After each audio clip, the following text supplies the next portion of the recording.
Assalamualaikum warahmatullahi taala wabarakatuh. Okey, alhamdulillah, bersyukur kita kepada Ilahi kerana dapat meneruskan kelas PDPR untuk minggu ke-36. Rabbi shrah li sadri wa yassir li amri wahlul 'uqdatam min lisani yafqahu qawli. Rabbi zidni ilman warzuqni fahman. Okay, alhamdulillah. Apa khabar semua murid-murid kelas Dua Adab, Idris, Nur, Soleh. Saya harap semua dah bersedialah untuk kelas PDPR minggu ke-36 hari Rabu, tarikh 27 hari bulan 10 2021 untuk subjek fiqh. Tajuk bersedia mandi sunat bahagian kedua. Sebab apa bahagian kedua? Sebab kita akan sambung apa tajuk kecil dia, jenis-jenis mandi sunat. Sebab saya kata bahagian kedua, sebabnya jenis mandi sunat ni ada lagi 4 yang kita akan belajar. Okey, boleh rujuk buku teks muka surat 28 dan 29 ya. Okay, jadi semua dah bersedia untuk mulakan kelas pada hari ini. Okey, jadi saya harap semua dah bersedialah. Okey. Jadi, okey, 2 minggu lepas kita dah belajar apa itu jenis-jenis mandi sunat. Okey, kita dah belajar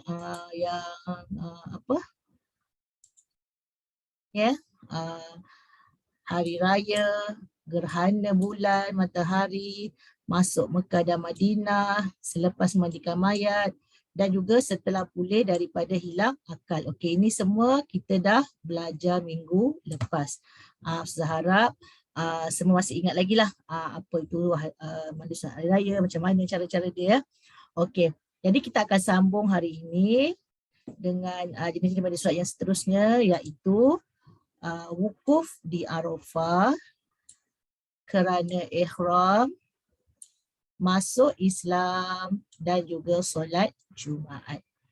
Okey, kita tengok apa itu mandi sunat kerana wukuf di Arafah. Kita tengok ni gambar orang sedang wukuf di Arafah. Okey, apa itu wukuf pada Arafah? Wukuf di Arafah ni salah satu daripada rukun haji. Rukun haji, kalau tak buat ni maksudnya haji tu tak haji awak tak tak sempurna ya. Jadi bila kita nak wukuf di Arafah ni, kita mesti kena dalam keadaan yang suci. Itu sebabnya sebelum kita melakukan wukuf di Arafah, kita disunatkan mandi ya. Kita disunatkan mandi sebelum kita melakukan wukuf di Arafah ni ya.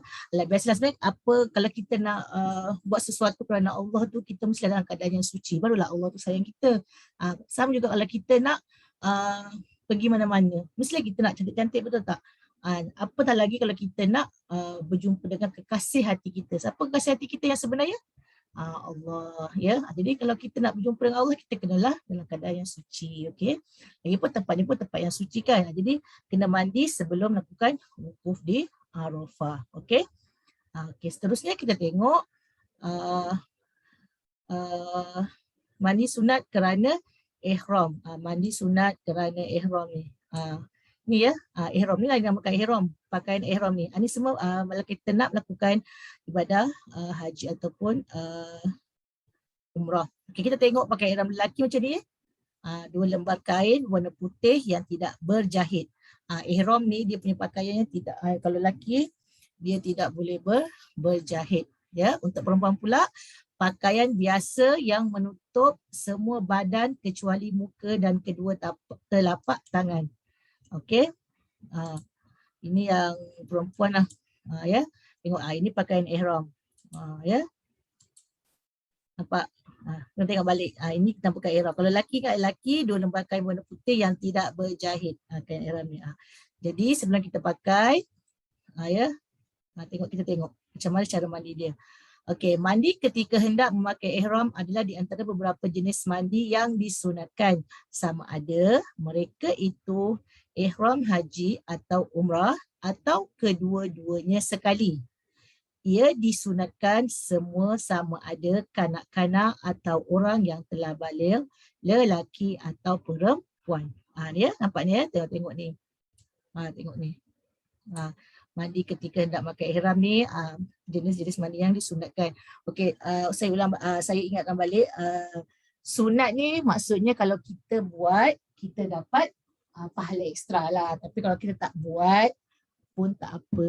Tapi macam saya kata sebelum ni, kita nak dapat pahala dengan membuat perkara-perkara sunat sebenarnya senang. Tapi cuma kita kadang macam kita anggap benda tu macam tak ada apa pun. Atau contoh macam mandi hari raya.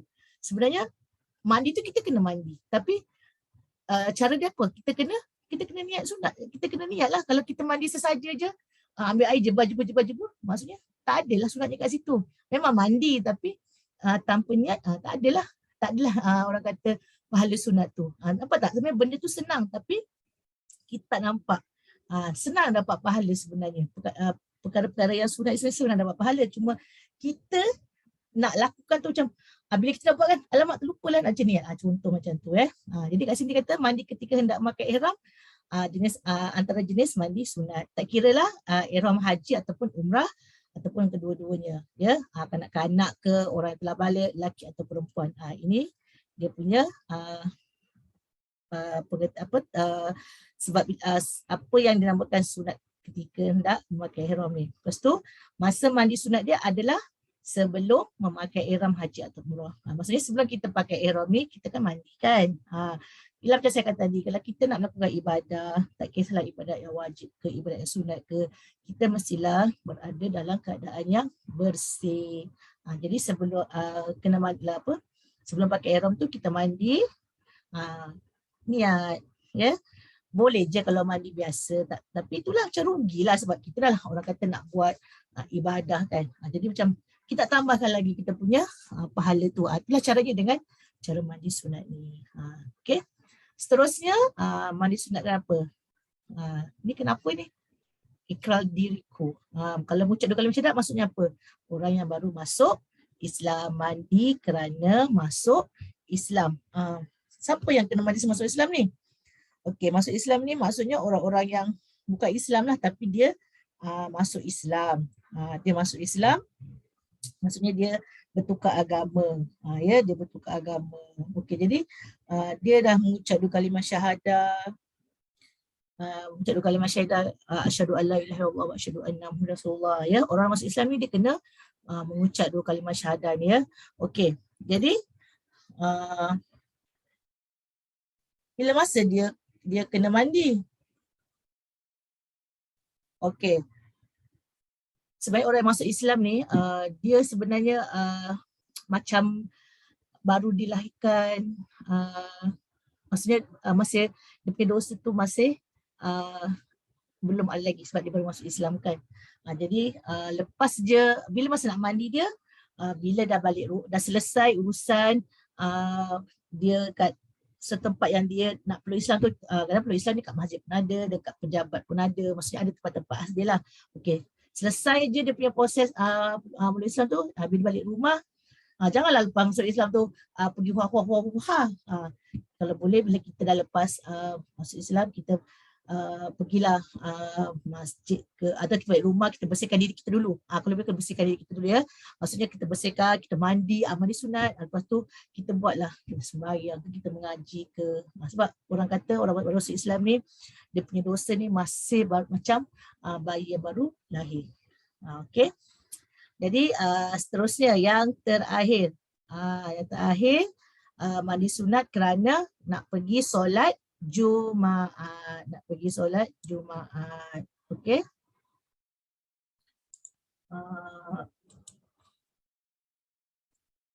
Pernah pergi kan solat Jumaat? Kalau lelaki lah, yang perempuan memang tak pernah pergilah solat Jumaat ya. Sebab solat Jumaat ni hanya diberikan kepada orang lelaki yang cukup syarat-syarat dia, ya, syarat-syarat wajib dia.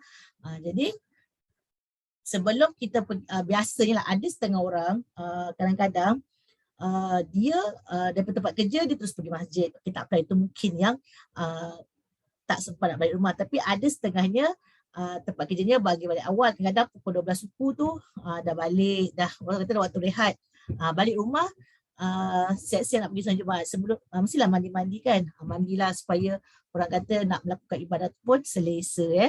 Okey, mandi sunat. Okey, kita tengok kat sini ya. Okey, kita tengok sini. Okey, yang pertama ni. Mandi sunat Jumaat adalah disunatkan kepada mereka yang hendak mengerjakan solat Jumaat. Jadi benda tu senang kan? Sebenarnya senang, nampak tak? Sebenarnya benda tu orang kata alah mandi je. Awak nampak alah mandi je. Tapi bila kita mandi tanpa niat, maksudnya mandi kita tak ada apa-apa lah. Tak berdosa pun. Tapi kan saya kata tadi nak buat pahala daripada perbuatan sunat sangat senang. Tapi kita kadang-kadang benda tu semacam lupalah, tak apalah, bukan wajib pun. Betul tak? Padahal kita kena baca niat je. Okey.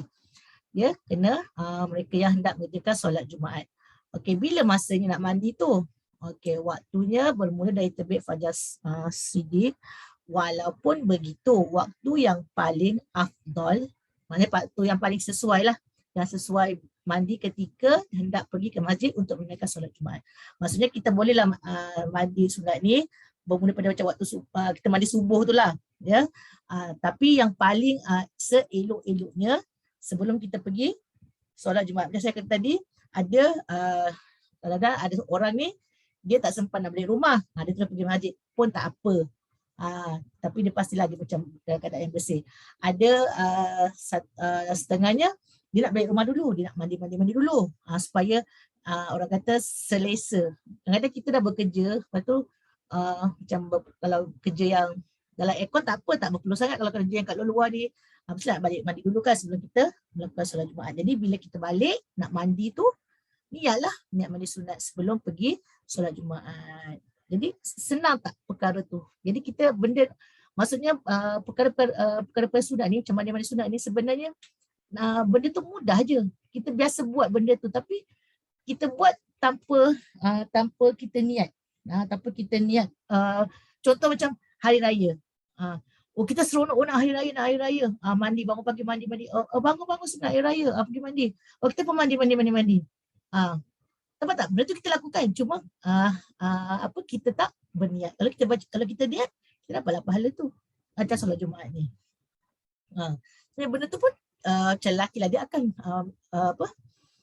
pergi solat Jumaat tu, tapi dia mandi, nak cepat-cepat mandi. Padahal berniat tu macam, bukanlah orang kata berniat tu kita kena angkat itu, kita kena angkat ini. Kita niat adalah hati saja. Bukannya niat. Kadang-kadang orang kata macam benda tu senang. Niat kan? Niat mandi sunat. Tak susah pun. Bukannya kena ambil laptop letak dalam bilik mandi ke. Kita hafal lah niat tu. Dan niat tu senang pun. Kita kena ingat tu saja. Jadi sebenarnya tak susah kan kalau kita nak melakukan mandi sunat ni. Tapi bila kita rasa macam tak apalah, lantaklah. Macam kita tak apa, sudah kata sunat, tak buat pun tak apa. Biar je lah, tak dapat pahala pun tak apa. Dapat kita macam pandang, kita tak boleh pandang ringan benda-benda macam ni. Sebab kita buat sesuatu tu macam kita nak cari pahala, tapi benda yang senang pun kita tak boleh buat. Okay? Contoh, itu dalam mandi. Contohlah yang paling lain. Nak dapat pahala. Contoh, angkat sampah. Kita nampak sampah, kita angkat. Itu pun dah kira dah dapat pahala. Tapi benda tu kita tak nampak kan. Kita rasa macam, bukan sampah aku. Maksudnya macam kita rasa macam, taklah bukan aku punya. Biarkan siapa yang buat sampah tu. Tapi kalau kita ambil, kita dapat pahala.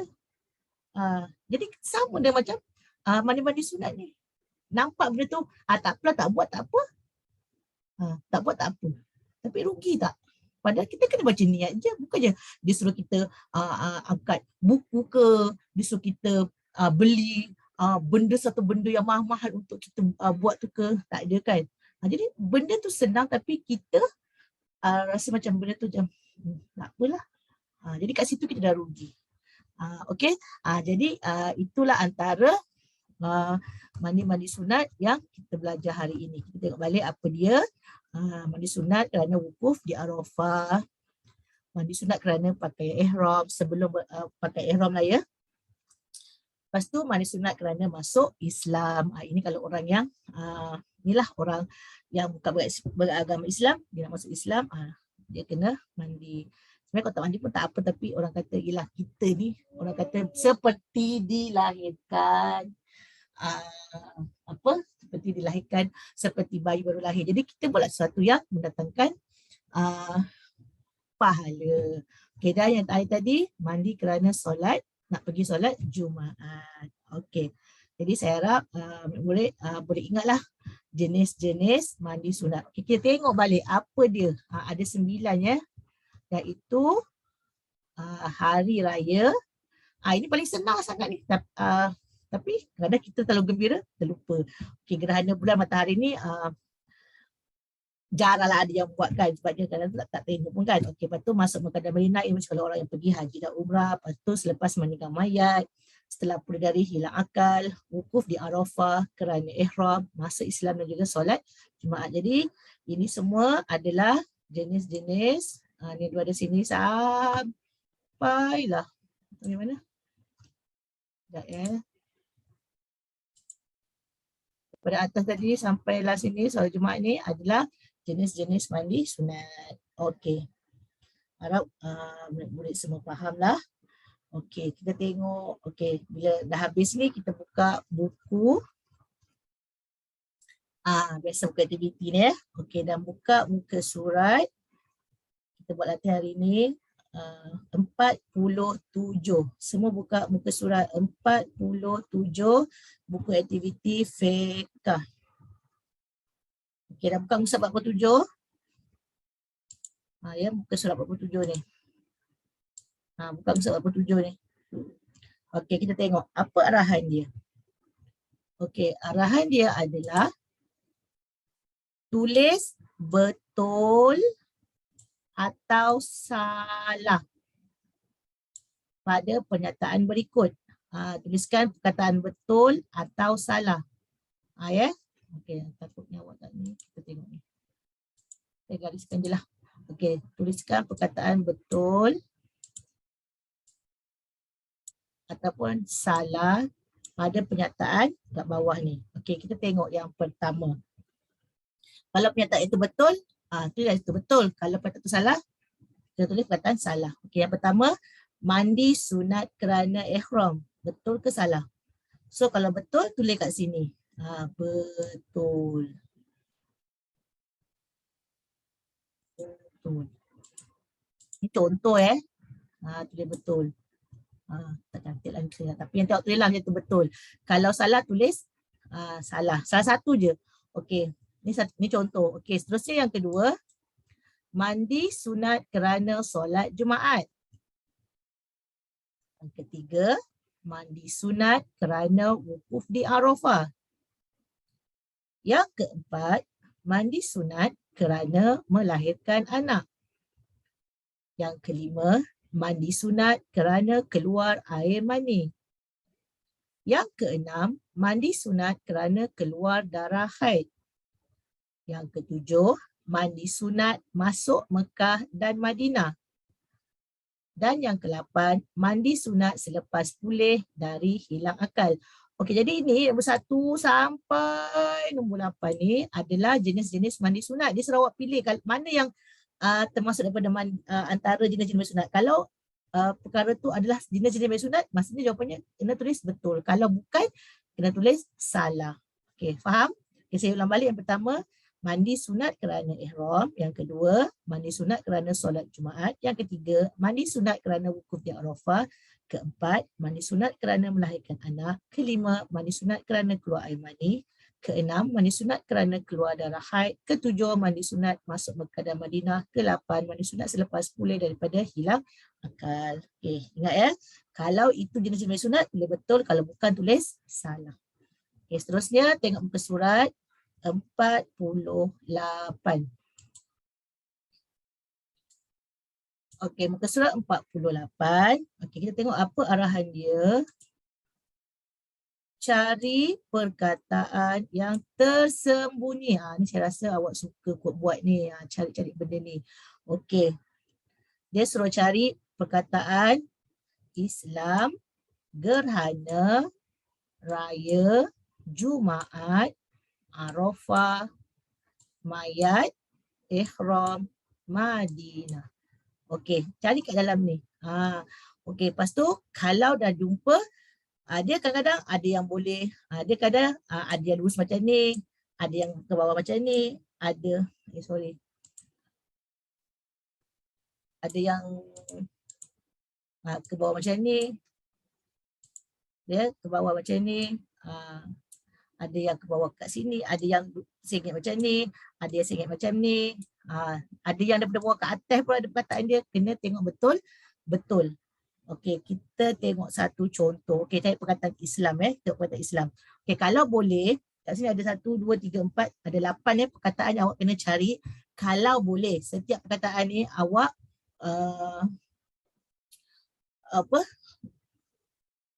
gariskan ataupun bulatkan, gunalah warna yang berlainan supaya nanti senang awak sendiri nak tengok perkataan tu. Tapi dia tak boleh macam ni, contoh perkataan dia tak boleh gariskan macam ni. Contoh dia lah, orang cari Islam kan, alif, sin, lam, alif, mim. Macam ni tak boleh. Dia tak boleh benda, dia tak boleh macam ni. Dia kena sama tegak macam ni. Kalau sengit pun mesti sengit betul sama. Tak nak sengit yang ke sini tak nak. Ni salah. Okey? Okey. Kita tengok contoh. Kita lihat perkataan Islam. Okey, perkataan Islam Okey, jumpa tak ada perkataan Islam? Alif, sin, lam, alif, mim. Jumpa ke tak? Okey, saya dah nampak. Okey, jadi ambillah warna. Tak kisahlah warna apa pun. Sama ada awak nak warnakan ikut kotak ni pun boleh. Nak warnakan macam ni. Okey, ataupun nak ambil color, awak bulatkan. Contoh, ambil color, bulatkanlah perkataan tu. Contoh macam ni. Ini contohlah. Okey. Jadi kenalah, kalau bolehlah, biarlah nampak bila kita buat tu, kerja tu ikhlas. Ikhlas maksudnya yang buat, janji buat. Kalau pakai warna kan macam cantik sikit. Lepas tu warna lah cantik-cantik. Kalau tak nak warna penuh kotak tu pun warna dekat huruf tu. Jadi nampaklah awak seronok belajar dekat rumah. Okey, jadi bila dah siap, dah buat latihan kedua-dua tu, nanti bolehlah hantar yang dah siap tu, bolehlah hantar pada guru kelas masing-masing. Okey, jadi saya harap daripada kelas 2 Adam, 2 Idris, 2 Nur, 2 Hud, 2 Soleh dapatlah menyelesaikan tugasan fiqh ni dengan baik dan dengan ikhlas. Dengan penuh ikhlas. Okey, jadi saya ulang balik, latihan untuk hari ini adalah dalam buku aktiviti muka surat 47 dan 48. Jangan salah 47 dan 48 buku aktiviti. Okey, jadi saya akhiri kelas kita dengan wabillahi taufiq wal hidayah. Wassalamualaikum warahmatullahi wabarakatuh.